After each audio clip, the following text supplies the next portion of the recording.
We're in Dixon City now, walking in towards the Olyphant Breaker. We're going to check out some of these ruins. Back behind the giant building here, Dixon City.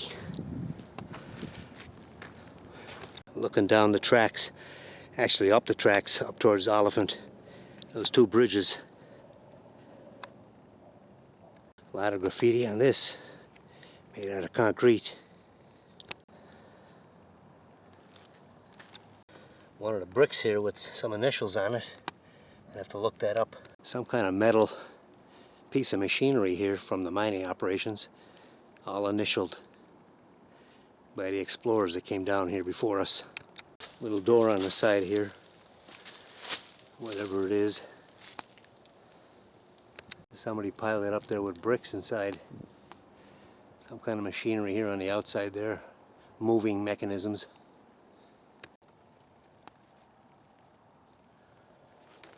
Another view of that piece of metal there, whatever it was, the mining operations. And then right across here we have a brick wall, part of a building there,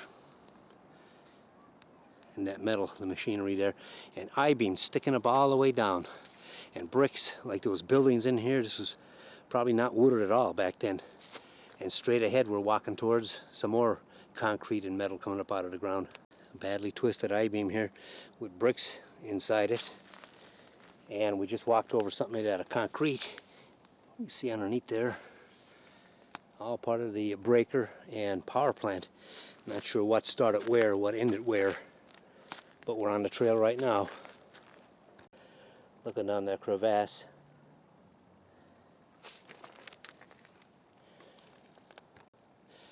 Looking at more I-beams coming up out of the ground.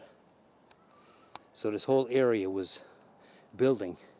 Probably buildings, or one big one, or multiple buildings here. Breaker, and along with whatever else was attached to it. Power plant. Here's a wall that's knocked over, it looks like. Remains of the Olyphant Breaker here, and all knocked over. And it was in operation until probably 1960 or around there. So it's not really that old. I'm not sure when it was built, but here lies the remains. Okay, looking down underneath here.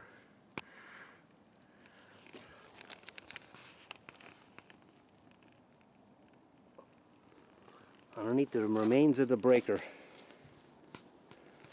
This had been a loud, noisy building, noisy place here back then. Nice and quiet here in the woods now, and a lot of metal, a lot of steel sticking up that was cut off here with torches or welders when they tore it down. A lot more graffiti on this one here. This was pushed over, knocked down. More views of the wall from the breaker. They knocked it over probably, well, to get rid of it, safety reasons, probably in the 60s. And here it lies.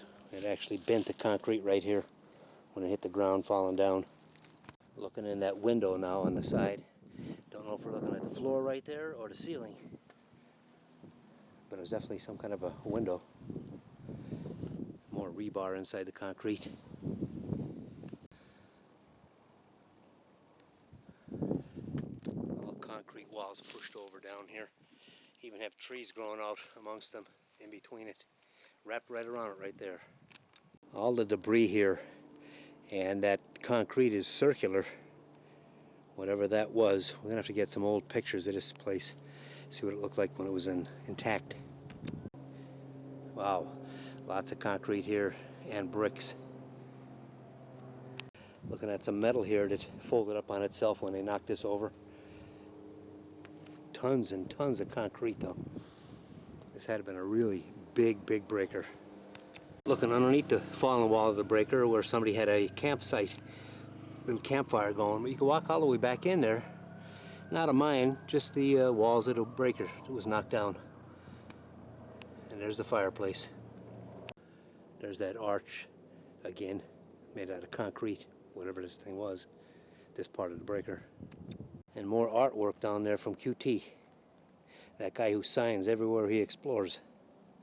More concrete in the woods here, lots of it. And this is tubular too.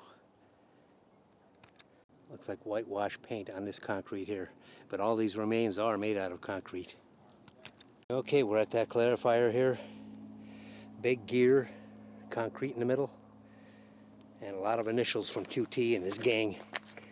His pictures.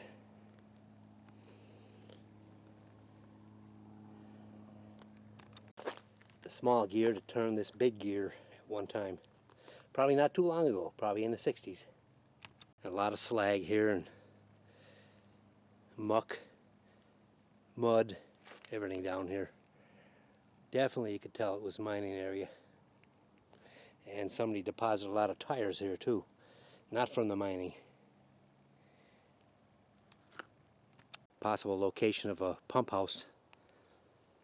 Long gone. The debris collector. It's on top of the trail here.